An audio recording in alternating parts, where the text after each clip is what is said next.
Hey, welcome back. I'm here today with Catherine Kontos, the retreat boss. Catherine, how are you today? Hey, I'm great, thank you. How are you? I'm fabulous as always.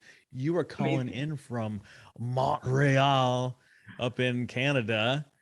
Oui, Did I say oui, that right? Montréal, Montreal. Montréal, Montreal for all you Southern Montreal. Americans. Yeah, Montreal. Yeah. Montreal. Depends where you're from. Montreal. That's how we would say it in the South. Montreal. That's how we would say it in the South. That's fantastic, actually. I like that. You can do that for your Southern Canadians. Have a shirt made up. This is Montreal, just for them. Montreal Montreal. would be a great marketing strategy for, Montreal, the city of Montreal, to like place for anybody from the South.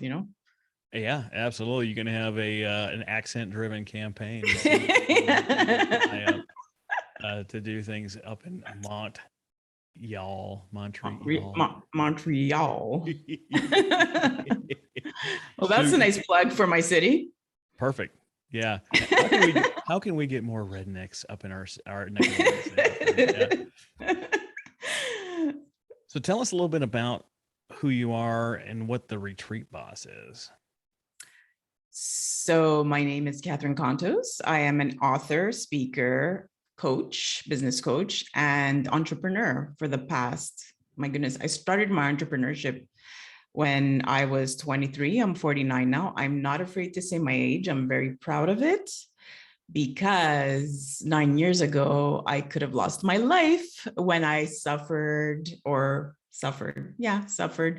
I was diagnosed with stage 3 breast cancer. So I fought that off and continued my entrepreneurship by starting the retreat business. It actually started right before I had just bought an inn, and I converted it to a retreat space for addictions and mental illness, like burnouts, that type of nothing more serious, like nothing. It was like burnouts for corporate people and stuff like that. And as soon as I opened it, I was losing a lot of weight, didn't realize what was going on, got diagnosed with cancer. And then my battle was shifted to fighting for my life. And while I was doing that, as I wrote in my book as well, which was something that became a purpose of mine, is to inform people and maybe inspire people throughout my journey, was I ended up getting divorced during my cancer treatments. I had to shut down my business because there was no way it was just launched. There was no way such a big project could be run without me. And I did all this between treatments, surgeries, and all that. And while I was also losing a lot of stuff, I gained a new business on my laptop in between these treatments, and I shifted the retreat space of this building, this huge building that I had, and I started just creating a marketing strategy where it was being rented out to a large gathering. And I don't know, I hit a special niche at that time that, was quite new. And I didn't even know that it was something that people wanted, but they did. I started reserving. I started hiring my staff. Like I said, I built my website, everything out of my bed. And when I felt better, I would go out and meet my staff who was in charge, my building managers, whoever was there. And that grew. And a couple of years later, it ended up winning an award. So I got the recognition on the news, and then people started looking out for me to do what I did for me. So my competitors, let's say, started hiring me to do what I did for me for them. Mm-hmm. And I duplicated my success with them. And so that's how it began. I found all the people with the best stories and the coolest things they do always kind of fell into it by accident. Do you find that to be true? Yeah. Like my podcast Happens journey, often. I was deployed in the Middle East when someone convinced me I should start a podcast. Really? So Yeah, you it did was it? never my goal or my direction or like, oh yeah, I should really do this. Like, fell into it. Yeah, because I was also before that, I bought it as real estate as well, right? Because I had always bought real estate. I would flip them, keep them a few years, do what I needed to do with them, sell them, keep some, right? And this was one of the things I wanted to buy this in and do what I wanted to do with it. And it also meshed in all the stuff that I was doing, which was I was in psychology as well as so I was a psychotherapist for the people that were coming in. I had a beautiful space. I love helping people. So all of that kind of in my marketing. So all my hats went on that one. And I really enjoyed it. Like I said, kind of literally fell in my lap on a laptop. Fell into your laptop. Yeah, absolutely. On my I laptop. I don't know if I missed this before. Did I know that you were a cancer survivor? Like, I don't think I knew that. Not sure. I don't Like, always talk about it. I do have a book, like I said, that I wrote about my journey. what's the name of your book? Soul Shaker, A Whirlwind Awakening. Soul Shaker. Mm.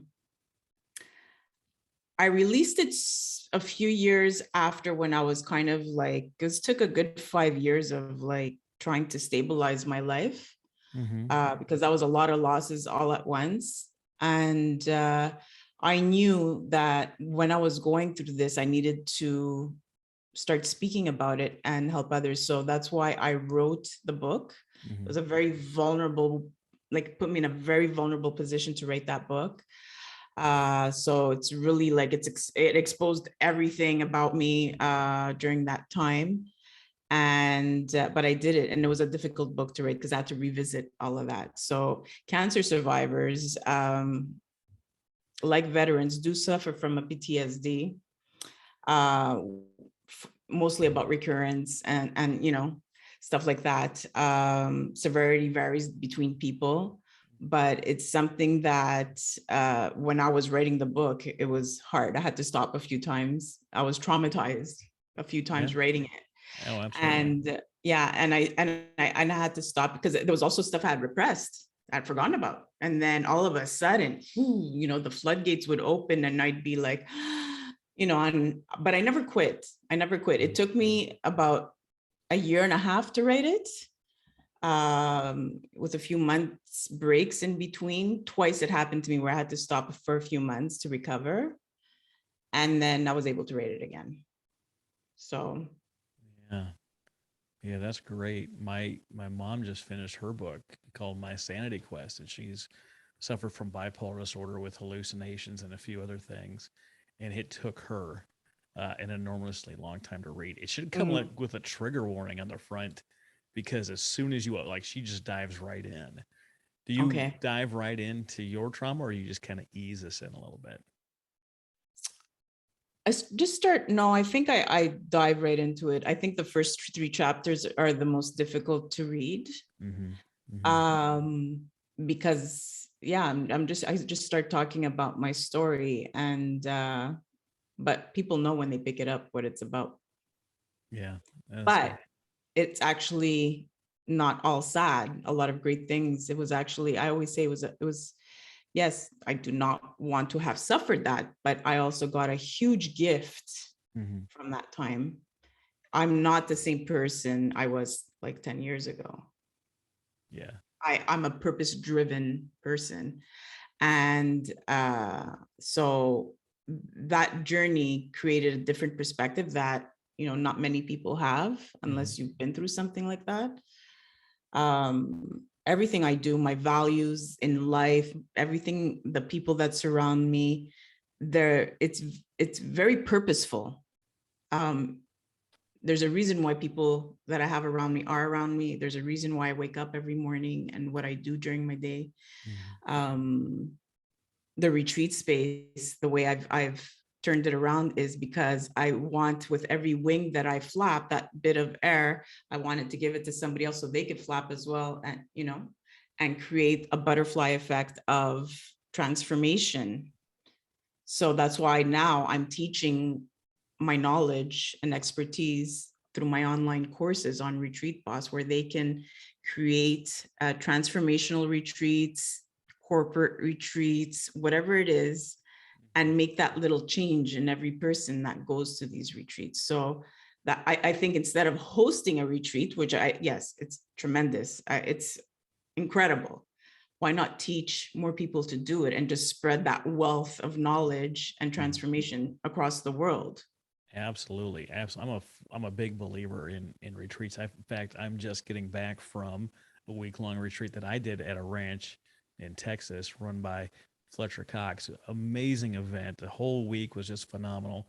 The amount of lessons that we did during the week, and then we did karaoke, and we had live music, and we did a flag football game with an NFL pro. I mean, just like That's fun. quite the experience. Yeah. Um, when grown people play flag football, they forget some things like they're not as young as they used to be. I'm raising my Like hand on that winded, one. I'm not as you're young as I used to be. Like I got beat up. Like the earth is a lot harder than I remember. I got knocked down a couple of times, and I won't blame Fletcher Cox directly, but no, we're out playing in the pasture, and fairly clean, but there was still some big rocks out there, and I had like a gash in my back. oh Looked like no. someone shot me with a shotgun on my leg. And yes, this is me belly aching and crying, and I'm okay with it. I had ice cream. I'm better now, but I would be like, please sign this form. I'm not responsible if you choose to participate in this flag definitely, football yeah, game. definitely we had to sign some waivers. But I'm okay with that. What Tell us about one of the retreats that you helped create that was just in a fun, just an amazing location. Um, you know, there's so many beautiful locations across the world that it's hard to choose. It's hard to choose because they're chosen specifically for the purpose of that retreat. Mm-hmm. Okay. So an example would be a culinary retreat in Tuscany, right? Yeah. Where you have the farm and you could actually choose your vegetables directly from the plant, and you have a chef and Mm-hmm. you have wine to pair with that food, and he teaches you how to cook with this really fresh food that you chose, right off the farm or even a market, doesn't matter. And then the experience is so much more enhanced than, I don't know, you go somewhere in the city in New York, for example. New York's beautiful, it has its own purpose, but a culinary retreat in New York does not have the same ring as something like that, right? So a retreat like that is just beyond beautiful and an experience that is incredible. And you could pair that up, and it has been paired up with wellness included because you're eating fresh food, sorry, and you have a chef in place. And then you could also have a transformational experience with that, including wellness, nutrition, whatever, to teach people. Maybe it could be like a place for people who are looking to change their lifestyle Mm-hmm. with food. Mm-hmm. So an experience like that is amazing. Um, and it makes a difference versus, like I said, a New York culinary retreat. Mm-hmm. Or if you go to Tulum is a fascinating for any type of psychedelic retreats if people are into that. Where uh is Tulum? Where is that? Tulum is near Cancun, Mexico. Okay. It is very trendy. It's like the New York of Mexico, very, very trendy, fashionable. um and it's known for its retreats. Okay, so you have a lot of people, sort of like, just a lot of Americans there. Actually, I was there a few months ago, and it was filled with foreigners. And you have the Mexican police trying to catch them to kick them out. Isn't that funny? Trying to kick out the Americans and the Canadians. We don't want you in Mexico. The way we behave, I can't blame them. Yeah.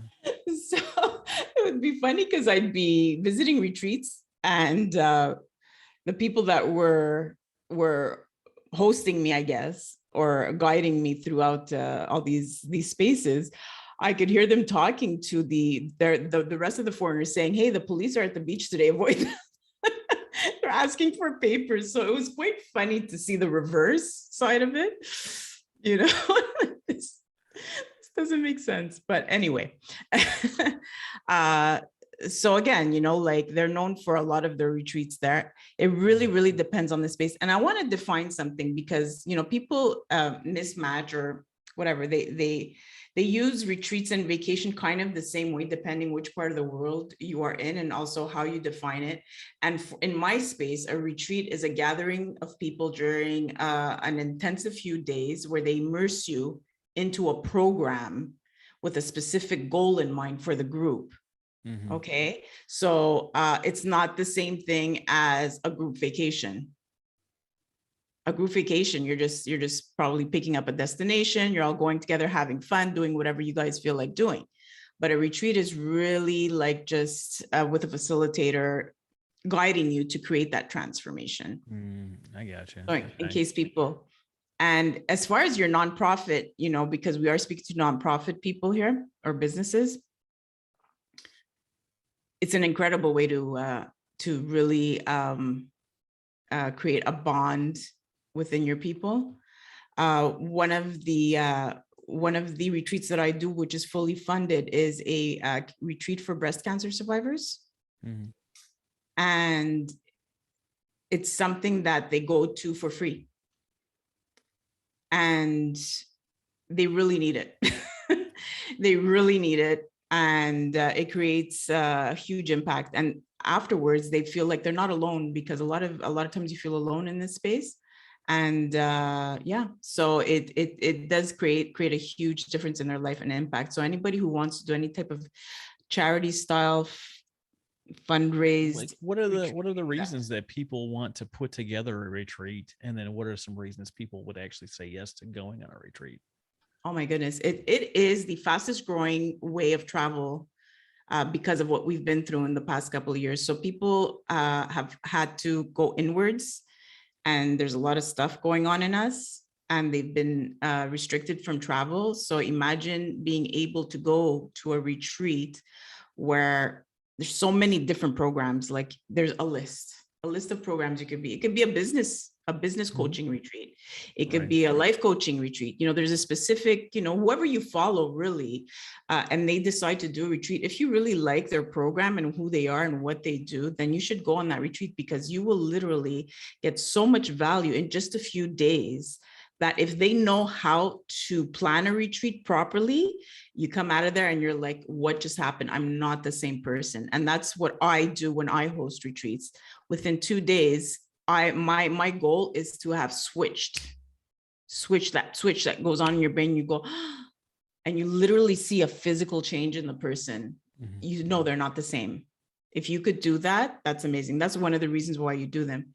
Also for corporate retreats, it's also for, solidifying the company culture, getting the teams to connect better, make sure your vision is all the same throughout the whole company. It's to meet people, because when you're like the president, CEO, whatever you are, you don't necessarily know what's going on with your staff, because it's a way to, you can't possibly know. And you start getting information that you didn't know before, and it actually makes a huge difference in your company. And my goodness, and to scale your business, it is marketing gold. Like people don't understand. Marketing gold? Let's say you have a 7-day retreat. First of all, people must value who you are and what you do, because they're paying money and time, spending time with you, which is a bigger value to me than money. They're spending 7 days of time that they can't get back with you. Okay. So you already have them. Which like marketing technique or whatever can you get where people are spending 24/7 with you for 7 days? Yes. And it doesn't cost you like hours. And it doesn't cost you a house, right? Right. Okay. So they're actually paying to come to your retreat for you to be able to even market them, your products and services, while they're there, because you have them. Hmm. You have them. They can't get away, and they've signed up and signed a release that says they're not going to run away on you, and you're not Yeah. holding them against your So will. so if you want testimonials, guess what? That's the best place to get them. You have them live. You could set up a video, and usually a retreat, people are super happy. They're, because they've disconnected from the rest of the world. There's no distractions. And if you're giving them value, they'll be happy to sit down, make a video of whatever they want to endorse you for. They're all over social media. Weren't you on social media last week saying, "Oh, check me out. I'm at this Yeah. retreat," right? I There's may more. that may or may not be true. You may be able to go check out my social media and see all the great times I was having at the ranch. Yeah, nothing Exactly. but great reviews. Yeah. You can upsell, like, by, if you have a webinar coming up, if you have a book, if you have any products, if you want to get them to sign up for the next retreat, they're there. They're happy to be there. They're having a fantastic time. You're not forcing it on them. Do not make it into a sales thing, but they know you're offering this while you're at the retreat. So they're more likely to buy on the spot. Plus, oh, he's going to go. Oh, I want to go. Let's go together, or let's do this together. You know, uh, it's a great way to scale your business. Just with 10 people, you could be making 5 figures with every retreat. Put on 100 people, you could possibly make 6 figures easily with a Mhm. retreat. So I don't see why not every business is doing this, because it's like, guys, look at what you can do. Oh, absolutely. So, When I look at retreats for like the nonprofit setting, I've seen them go a few different ways. I've seen ones just for the board, all the board mhm, members, the board of directors goes on a retreat, and they usually bring in a consultant or 2 or 3 to talk about different things in different phases and provide different training. And you get that board that is now more cohesive. They understand each other better. They build that really solid relationship that you just really can't build with the day-to-day hustle and bustle going right. on. So you have their captivated audience. You get time for them to build these relationships, and then they're learning directly from experts in order to help make the organization better. I've seen ones where they do retreats for the volunteers, where they do it for the whole staff. They do it for the staff and the board. There's all sorts of different ways to put this together, to package this for you, your business, your nonprofit, whatever it is you're looking to do, in order to create a desired outcome. Because when you have that captivated audience and they're happy and they're relaxed, you can get almost anything accomplished that you need done. Absolutely. Creativity is incredibly high as well. And upon their return, productivity is very high, because they're super appreciative. They're relaxed now. They got their creative juices going during the retreat. So they're going to execute everything. And the team feels a lot closer, like you said, whether it's the board of directors or just one team who met another team who's probably working internationally, especially now with a lot of companies going remotely. This is a great way to connect everybody together again. And everybody's on the same track, like, let's say they were a little spread out. You can't be as productive when unless you put them all on the same road that you want them to be on. And imagine now you do make 100,000, example, on a retreat, and you're a nonprofit. How much good can you do with that money?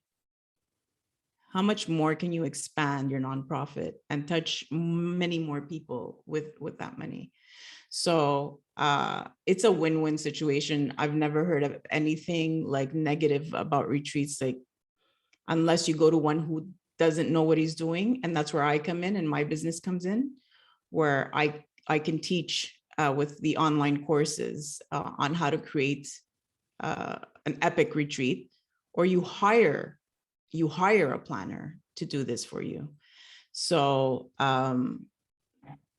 there's nothing negative about it, unless you really don't know what you're doing, because you are responsible for, I don't know, 10, 20, 30, 50 people, whatever it is.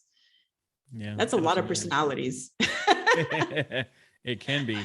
And if you were on the retreat with me, those people that shall not be named know that I bring a ton of personality to those type of events, You ton of don't need to energy. tell me that. I already know. I You heard. you already you heard.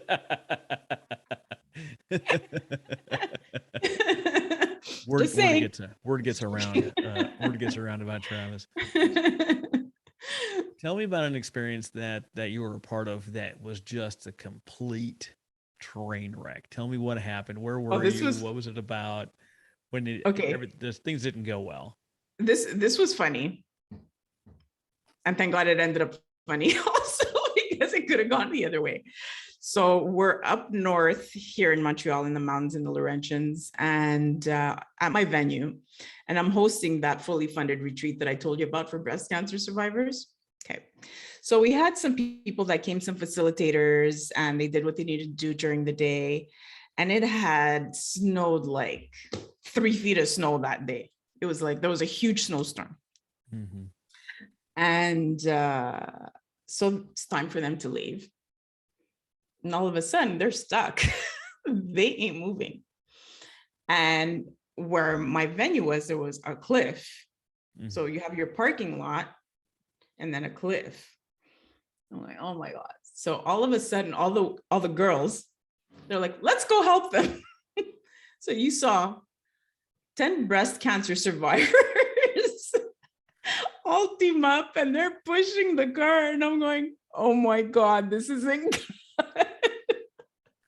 Is And that then you not one have of the the other ones who benefits of the can't, retreat? Sorry? Is that not one of the benefits of the retreat? Yeah. So I started telling them, this is part of team building. And there's a few that obviously can't because of physical issues. So we have, and I'm one of them. I can't because I have a bad arm where I can't do anything really, really heavy. So we're indoors looking at them, and I'm just recording everybody, and everybody's just like rooting for them. And yeah, they got that car moving. She was gone, and we didn't have to call a tow truck or anything like that. So they came in, they were all like pumped and excited, and then we just started dancing. But I'm glad nobody got hurt, but they're all like, yeah, this is let's a go bad do it. experience. A bad experience is high end teamwork and ends in dancing. That's a bad experience. If you're good at what you do, you know how to twist things around and make sure it becomes a positive thing. So thankfully nobody got hurt and they got on their way, and we were sure to like keep in touch with them because the roads were really bad, but everybody came out of it so proud. And it was a great team building kind of thing that was unexpected. That's what's great about retreats, because we're so dynamic. Stuff happens, not Mm-hmm. only with personalities. You might have people that don't get along, right? That could happen. That could happen. And you got to know what to do. How do you mitigate this? Yeah, absolutely. um, yeah, someone could get sick. There's so many things that could happen, but you got to know what you're doing. So if someone out there is listening and they want to put a retreat together, what are the things that they need to do or consider in order to put together their own retreat? So there's a lot of things you have to look at. So it depends on, first of all, you got to have a dream. It's got to be something you're passionate about, right? For you to invest so much time and money and days of being at this retreat. So whatever business you're doing, hopefully you're passionate about it and you have a program that you wanna deliver. That's the first thing. Second thing is you got to clarify who your niche is, okay, to be able to market them. So you got to do your market research and see what is it that they would jump on when doing a retreat. Okay, what program would it be? What would they be willing to pay for? How much are they willing to spend? What destination would they jump on? So there's a lot of like questions, and there's exercises that I make people go through to get to the answers to that. So once you've defined your mission, your vision, your values, which is pretty much basic business practice when you're launching any type of product, service, or even business. So once you've clarified that, then what you got to do is just figure out, okay, now that I know my niche, I know what they love, I know what I want to do, I know what the goal is of this retreat. How can I enhance it with every choice that I make? And when I mean every choice, I mean every choice. You vet your guests that are going to come in because you want to make sure that they're going to be perfectly suited for this retreat and each other. When you start looking at destinations, activities, um, what activities are at those destinations. How will that enhance their experience? So they're going to be doing stuff that they don't even know that you've put in place purposely to create the impact that you want. So it's like little micro behaviors that are happening that they're not even aware of, which could be as simple as the food choice you made, or an activity was placed at a certain time, rolled out at a certain time during your events that was specifically there to create something maybe for your next thing that you were going to do, right? So it's all about the rollout. It's all about your choices, everything. And, you have to have a good plan for your marketing. So you have to have a good timeline for your marketing. You have to have contracts in place with your suppliers and even with your guests. And all of this stuff, if it's an international retreat, you're looking at 9, depending on if you already have people, like meaning followers or whatever, clients, to 12 months. Because people need to plan their retreat, especially if they're going international. They need to plan their money, plan their time, whatever it is, plan their family. If it's a local retreat, I wouldn't do it. And if you have your group already, I would say about 3 months. But if you don't have a group of people following you, I would say 6 months to gather your group at least, maybe even a little more. Yeah. To make sure you have what the changes time. if you're doing it within your own company or within your own nonprofit? So the timeline is a little different. So if it's international, again, they still need to plan their time. Okay. If it's already paid for and whatever, you don't need 12 months, that's for sure. So if it's a paid retreat, you just have to figure out your family. It could be quite quick, but availability becomes scarce then. So depending on where you want to go, if it's a popular destination during a high season, you can't do it 3 months before because you're not going to find the venue that you're looking for. And it's going to be very expensive for your company. But if you plan in advance, it's less expensive. You could also pick your season when you want to do it. So it's not so expensive for your company to do it. So you don't go during high season in Europe, which is in the summer months. Maybe do it late September, early October. It's still very warm. The tourists are gone, and you can negotiate with the suppliers, your venues and everything, because they're not fully booked. So, off season isn't as great because there's a reason why it's off season. Either the weather isn't great or typhoons are happening. I don't know, whatever it is. Low season, if you really don't care about what's happening outside and it's going to be kind of like a very indoor retreat, then fine, do it. But if you want to do some outdoor activities and it's off season, but you'll get a good price. You'll get half the price off. So it's interesting how you talk about that.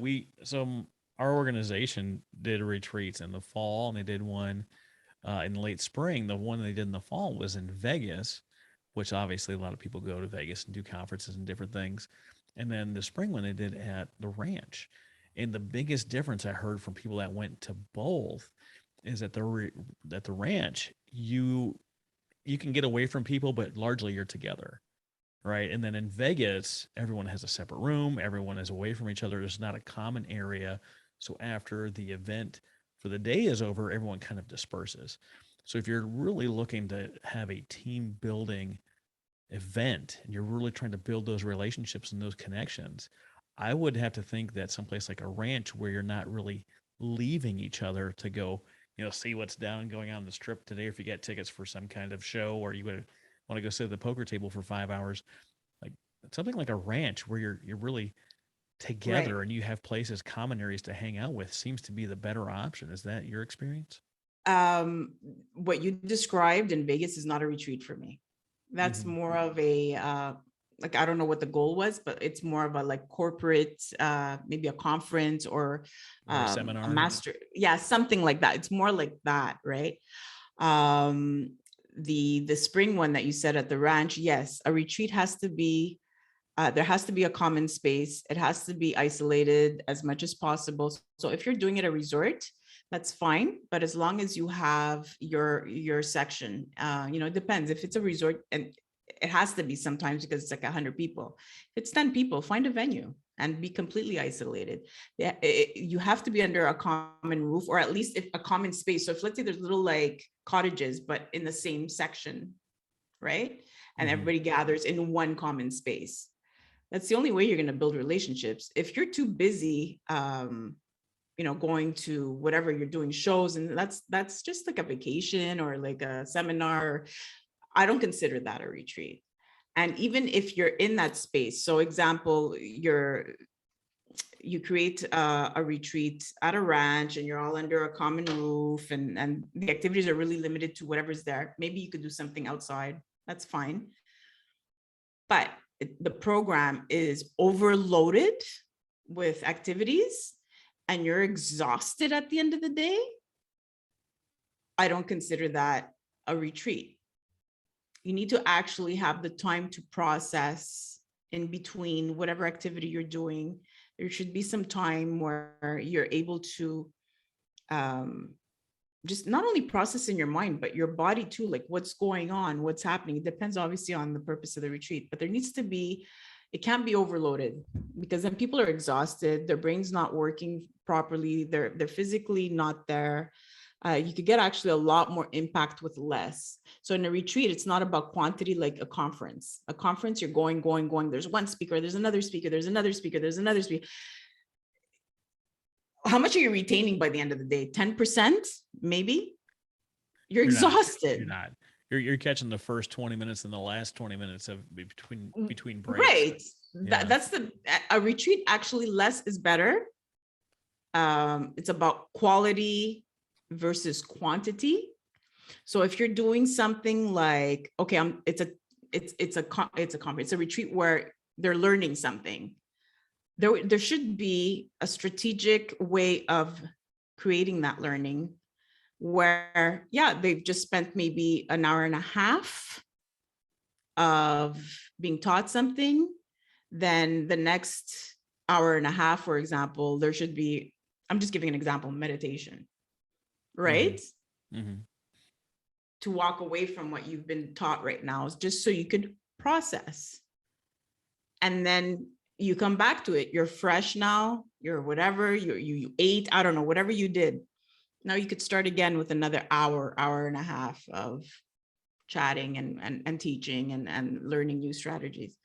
So it's really about quality, trying to figure out how you could get that information in less time, and allowing people to process it or do exercises, whatever it is that'll, really solidify what they just learned. Mm-hmm. I don't know about you, but when I was in class, when I had a course where it was only the instructor talking, blah, blah, blah, blah, blah, right? For like 3 hours, my eyes were crossed. I tuned out a long time ago. Like I was just daydreaming about my trip to Florida. I don't know, whatever, or my boyfriend at the time. I just completely tuned out. And then it would be like, I'd leave there going, I it did nothing for me. I didn't learn anything. Because you weren't People zone engaged. out. We're human. Yeah. Sorry? Because you weren't engaged. No, you have to be engaged. And even if you're engaged, that's tiring, right? We have energy that we like give and take. I'm the type of person that after an event, I've given so much of my energy. People really just take the energy that I give, because I'm like, if you know me, I'm hyper during an event. I'm like, hey, how's it going? Like I'm talking, blah, blah, blah, chatting, laughing, blah, blah, blah, blah. And then I leave and I'm like, I pass out. My brain's going, it's crashing. I need that time to just decompress. I'm not alone. Even if you're not a high energy person, the energy that you are giving to people. You need to refresh yourself. You need to get that back. So it really is about how you just deliver your program. And you have to keep that in mind. Don't overbook your stuff during the day. Mm-hmm. Yeah, it's very interesting. I like that. Time to learn, time to engage, time to decompress and process. And then you repeat the cycle as you go throughout the event. What is your thought on things like team building exercises? Mm-hmm. You like Well, them? what is it Don't that like them? team building Oh, exercises? absolutely. If some of them are kind of like lame, So right? what so what are They're your top what cheesy. is your favorite team building exercise you've seen at an It event? depends. It depends again on your goal and your mission of your retreat. Okay. So, I can, when we think of team building, we think of corporations going on retreats and doing team building, but team building is the same for me when you're going to a wellness retreat. What you're trying to do with the team building is create bonds, Mhm. create connection, create like a profound, just icebreaker, like that kind of thing. So team building can be worded very differently depending on what you're doing, and you have to have them, especially day one. There has to be some type of activity, an icebreaker, where you get people to work together to get to know each other really quickly and kind of like just release all their, because they're nervous. They're coming in, they're like they don't know most of the people usually. Okay, usually. And even if they do, they don't know them at that level. So Right. what are you going to do the moment they come in, that will ease them and take away that vulnerability that they feel coming into this place with these people. So absolutely 100%, you're doing that throughout the entire weekend. Mhm. Always creating that connection, create it, and it builds trust as well. Um, I'm sure after your last retreat, you came out of there feeling so connected to all these people that you were in. Maybe not all of them, but a lot of them. You got to know them in ways that you'd never thought of or never knew about. Mhm. Um, I don't know what activities were included to team build, but even, this is what happens. So imagine you just keep on enhancing that with these little activities where they're either profoundly sharing something that is very deep and meaningful, or if it's just like an activity where they're just working together, they team up with different people, different personalities, end up being friends that you never thought you'd be friends with a person of that personality that's so different than yours. So that's a successful team building strategy to have. And like I said, it doesn't have to be like this big, okay, we're doing a team building event. No, it just do it. But so give us an example of a team building event that you've seen. So one of the ones, if it's more of a transformation type of thing, um, there's a fire ceremony you could do. So a retreat should always begin before the retreat actually begins, the physical retreat, and it should end after the retreat. There should always be a follow-up. Okay. Um, so one of the things that you could do is, again, for a transformational retreat, you want to create impact, you want to eliminate the vulnerabilities, get people to be true and authentically themselves. That's the point. Is you could tell them, okay, write something down that still to this day causes you pain. Okay, like a trauma, or maybe it could be even an item like a pencil that somebody gave you that you look at it and it just triggers you. You want to like, right? Or it could be like a story that keeps going on in your head, or a vision that really hurt you. So they write it down. Maybe they keep a journal for a little bit or whatever, and then they come to the retreat, and you tell them that, and they know that this is something that they can share to other people, Mhm. and they will share their journal or that moment or that pen that they hate so much. Because their business partner gave it to them and they ended up getting screwed over by this partner, and every time they look at it, it just triggers them. Okay, that's an example. And you open up a campfire, a fireplace, whatever it is, and they share what happened to them. Mhm. And I'll tell you, it's not easy, because you're literally in a room of strangers. And even if you're not in a room of strangers, you're still sharing something that's very painful to you. Yeah. And then you go to the fire and you let it go. You burn it. Mhm. And that is your day one of your transformation. So I day like one that. begins on the first day of the retreat. Yeah, I've seen some things similar to this. I've seen it with a board breaking ceremony that you write the things down that are in your way, and then you make sure you write them on the correct orientation on the board. And when you break through that, the break goes through the middle of each of those words. I've seen things like with an arrow, people that put an arrow in their neck and they break through the thing causing them pain. They're 3 feet from Mhm, their goal and they're trying to get to that. And the only thing stopping them is the mindset that they have, because you can mhm. break the arrow. It's very interesting to see the different ways that people. I think Tony Robbins does walking on hot coals. Yeah, he Um, does that. He does that at the end of his seminars. I'll tell you why. yeah, There's a few why? reasons. There's psychological reasons for what he does. So, yes, it's a thing that, like, if you do, wow, I just did that, right? You feel all great about yourself and whatever. What's happening there is when you have a lot of emotions and excitement happening. Okay, so example, besides the fire ceremony, let's say you want to date somebody and you really want them to connect with you.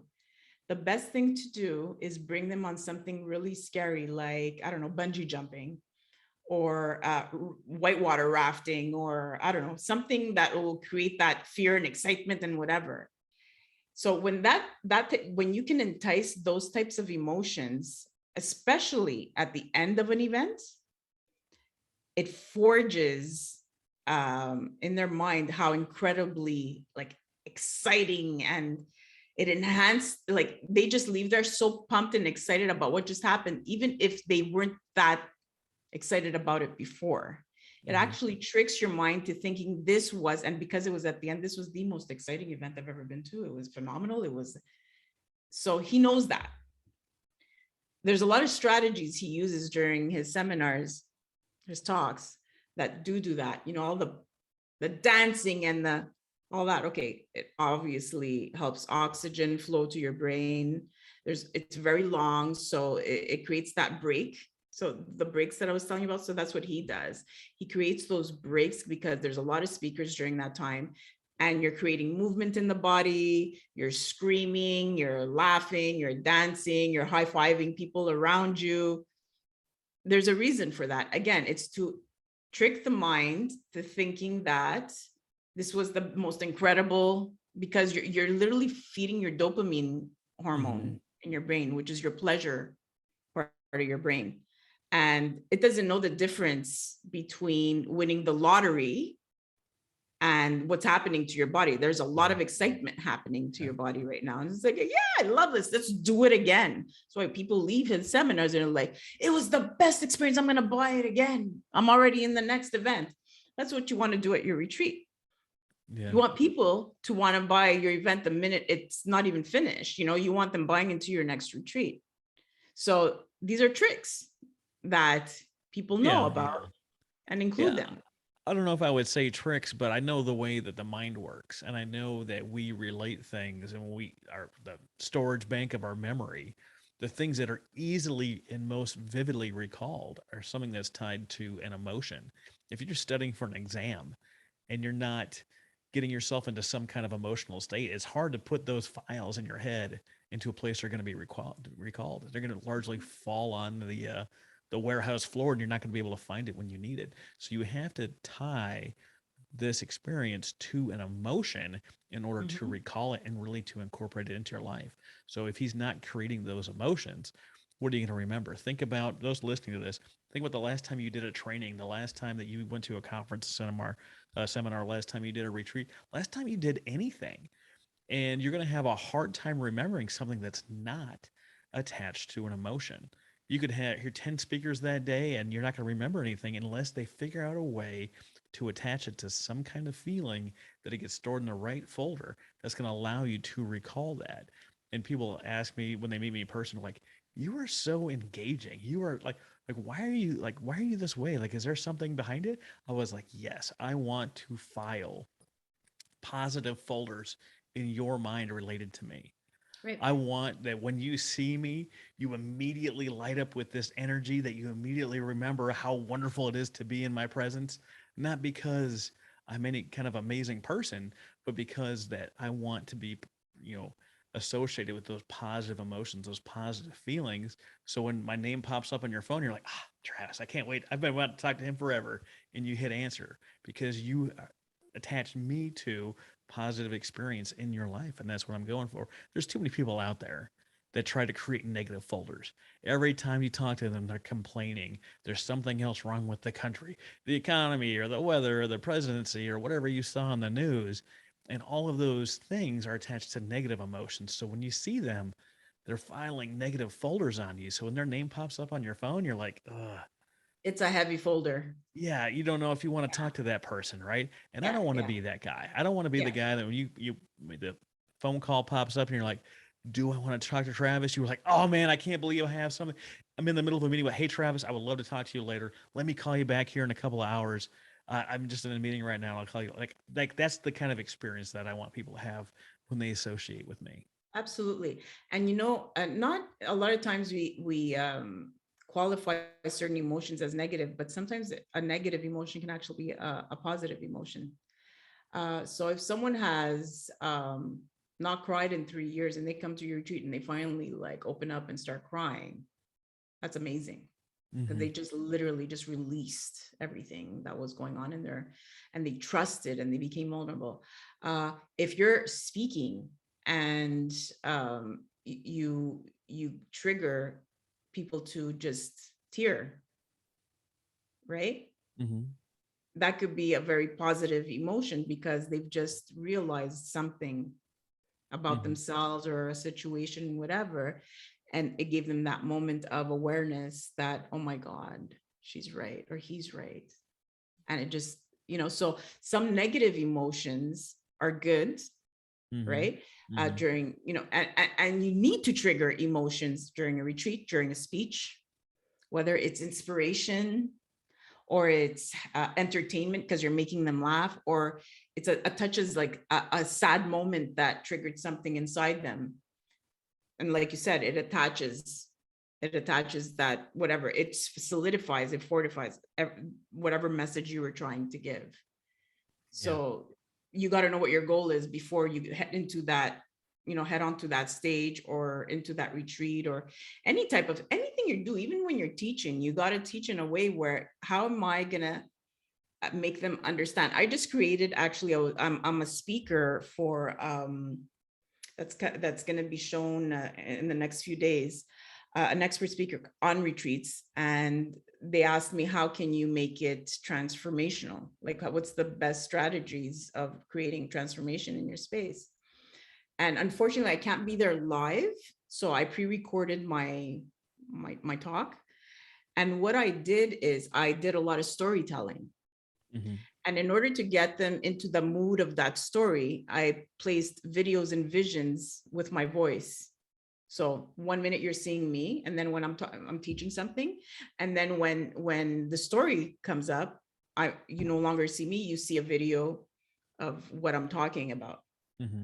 And I know by doing that, first of all, it keeps them interested. They're not just seeing my face for like an hour or whatever. I They're could be actually seeing. interested in your face for an hour. I don't know. Thank you.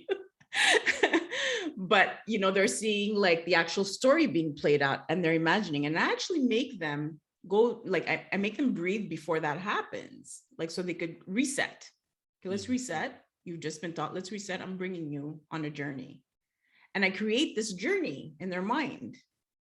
So there's always techniques in getting people to understand and leave with that understanding, and it stays with them. So this is always the purpose, that if you're a teacher, a coach, a retreat expert, whatever you are, a seminar, whatever, is how do I get my message across so they don't go back to work on Monday and they forget about it.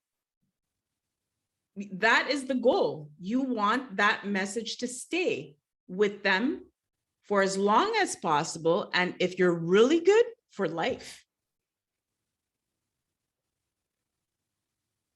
Yeah, that's what it's really about, right? With all these things that we do in our lives. And for a long time, my goal was to be the first phone call when something happens, good or bad. Uh, I really invested a lot into the people in my circles A lot of it was time in the military, and really showed that I cared for people. And I've had people call me and tell me about a promotion before they've called their wife. I've had people call me and tell me that they're gonna have a baby before they let their husband know. I've had Mm. people call me, and I almost feel like a little selfish because like I'm giving this What do you information mean you didn't call me before your wife? I care if the baby was with her. but it is so interesting because like when these things happen, when a guy called me or he came to my room and told we were deployed, he came to my room and he told me before he called his wife that he got promoted, and I knew it was going to happen. The commanding officer called me ahead of time and like, hey, what's the number to this guy? And I'm like, I know what's going on. And like they would call to notify him, and then 2 minutes later there's a knock at my door and they're just shaking. They're just so like they can't believe what happened. And he told me that he got meritoriously promoted, just an instant bump to the next rank. Yeah. um, to find out before his wife, like what goes into that before that happens, leading up to the cultivation of that. Like you can't beat that. You can't beat that feeling. You can't beat that connection. Like there's nothing you can do. I don't know where I was going with this, but I just wanted to tell that story. It's a gift. Yeah. That's a huge gift that somebody gives to you, sharing Mm. a moment in their time, the trust that comes Mm-hmm. with that, right? It's a gift. And Absolutely is. again, if you we're talking about that because we're talking about impacting people. So when people are doing that with you, it's because you've impacted them Mm-hmm. in a way. You've solidified that folder with them in their mind that they want to see you be like, you probably are like that kid that gets like the puppy and starts screaming and jumping. Right? You're probably a very like, this is what I see. You're probably someone that really shows their emotions versus like, oh, that's so nice, thank you, right? Versus like, woohoo, and jumping and like, or whatever you do, you probably really just bring out all your emotions. And that's fun for people to see and to experience together, especially when they're giving you good news. It's better than Oh, just, oh, absolutely. congratulations on your new child, on your new one, versus like, I don't know what you do. I'll share my good news one day with you and I'll see how you react, but I'm sure it's epic. I I have got to celebrate with people. There's so many people out there that when you tell them good news, they say congratulations through their teeth, and then they're immediately Mm, jealous, that yeah. or they like, why didn't that happen to me? Or like there's so many bad things attached to someone else's victory. And like, why on earth is this a thing? Why do I have to figure out who I'm gonna call in my phone to celebrate with? It's not gonna try to make me feel bad for something good happening. Look, if you're listening to this right now, there is so much terrible garbage that happens to people all day, every day. And if Mm, someone wants to celebrate something with you, go absolutely bananas. Jump up and right. down, grab them, hold them, scream victory. Please, dear God, can we be a people that celebrate with each other instead of immediately wondering like why we don't have the thing? You're pretending like there's not enough to go around. There is more than enough to go around. Please, dear God, celebrate with your tribe, your family, your friends, whoever you come in contact with. If you feel bad about it, that's on you. That's not on them. Please, dear God, Exactly. Right. celebrate with people. Yeah, and unfortunately, the thing is, jealousy is kind of like a disease. It doesn't go away. It's something that's instilled in the person, and it's not something that anybody can change but them. And it's very difficult to change. So the only thing you can do as a person who has this great news is tell the people that will celebrate with you. And if they happen to find out while they're because they're in the room or whatever, and you see that jealousy in their eyes and in their face, that's okay. It's not your problem. You just keep celebrating because that's their issue, not yours. And you're not going to make it yours. You're going to continue being happy and celebrating your great news. That's how I see it. And to be honest with you, I've had people like that in my life, not anymore. They're still there, but I don't, they're not my go-to people when I'm celebrating. And even if I am and they see it on social media, that's okay. That's right. It is okay. We've talked about a lot of Okay. stuff today, Catherine. We've talked Yeah. about breast cancer, how you set up your first kind of retreat for breast cancer survivors. We've talked about all the different ways to set up a retreat, all the different steps and things you need to consider, whether you're doing it for yourself as a business or you're doing it within your business or within your nonprofit. We've talked about venues and we've talked about emotional states and team building and all this wonderful stuff. But you also had something you wanted to talk about for your upcoming masterclass. Yes, I do have a masterclass that's not going to be a free masterclass, and there's a reason for that. I'm going to charge a minimal fee of $10, and part of that $10 is going to go to fund these breast cancer survivor retreats. So if you're looking to ever start a retreat, create one, plan one, profit from one, whatever it is, this masterclass is the one to be in, because I will be giving part of my course for $10 to teach you how to profit from a retreat, how to price your retreat, the legal implications of a retreat, how to market your retreat. So there's going to be a lot of great information given out to you for almost free. And it's going to be happening this summer in July. So if you want to look out for it, sorry, you can just subscribe to my newsletter and you'll be the first one to get it. And I'm giving a lot of freebies, including one person's going to get a free course out of it, which value is over $1,200. So yeah, just sign up for the newsletter, and as soon as we have the news out, the dates and all of that, sign up for it and have your chance to get a Mhm. lot of nice little freebies out of that masterclass. Where can people sign up for this? Retreatboss.com. Just sign up with the newsletter at the bottom where it says join our team. Hey, thanks so much for being our guest today, Catherine. It was a pleasure. Thank you. I loved speaking with you. You do have a great energy, and I'm gonna have a full day of just this positive energy that you just pumped into this space, into my space. So thank you for that. Hey, my pleasure. If you like what you've heard today and you want to figure out how can I do my own podcast, go to nonprofitarchitect.org/resources. There is a ultimate and complete podcast guide of everything that we do, how we did it. We don't hold anything back. We walk you through step by step of how to do this. And if you need my personal help doing it, we've got a course that's approved at Forbes Business School of Technology. You don't have to be enrolled to take it, but you can take it. You can get college credit and you can transfer it into your college that you're already attending. Thank you so much today.